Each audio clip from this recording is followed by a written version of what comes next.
Alison, thank you very much, and thanks to Caroline for said if this is outside the parish, I better thank the parish priest for the use of the hall. Clearly, I didn't get the memo when we talk about stereotypes. In other parties, the stereotypes of the Greens are often, the Hawaiian shirt wearing, sandal wearing.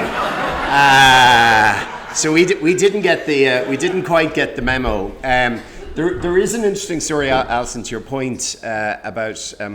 There's a story about Winston Churchill, who was showing a new MP around the House of Commons, and down on the floor of the House of Commons, he always said, he said, "The opposition is over there. Your enemy is behind you," and the challenges often tend to be much more internally, and this comes back to the enemy of the good. We can sometimes expect a lot more from those who are on our own side and have very high expectations there.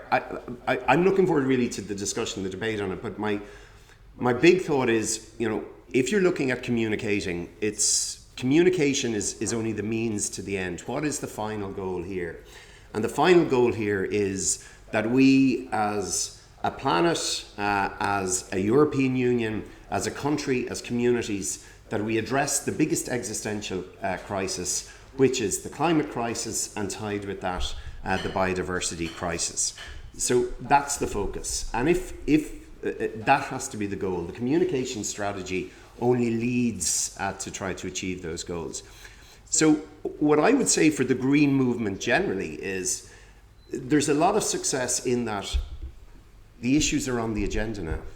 Like if you think about, people are talking now about issues, even if they are wedge issues in politics, they're being debated, they're being discussed. So I think that is a first step. I think that the second, which is the bigger challenge, is around, it's like any campaign. It's about getting the maximum number of people to support the case. And I think if you alienate or divide or split away people, it becomes much more difficult. And I'd actually disagree with Pippa. I think Tim Cullinan needs to be in a room like this. And I didn't say you shouldn't. Well, no, I appreciate it. Wasn't here.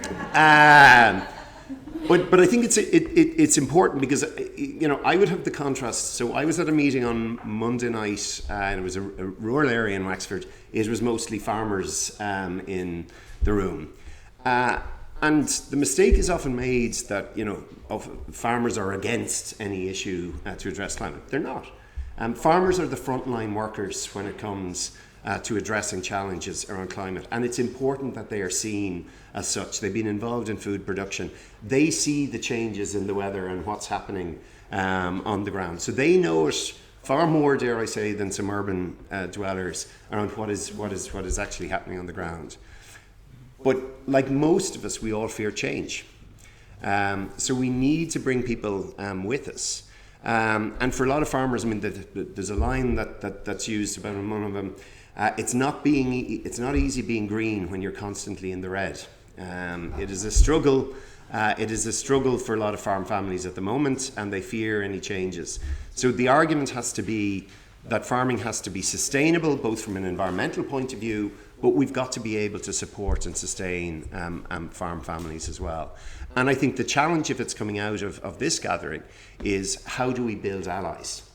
And I would certainly say, and just my final comment on it is, John talked about stereotypes and so on.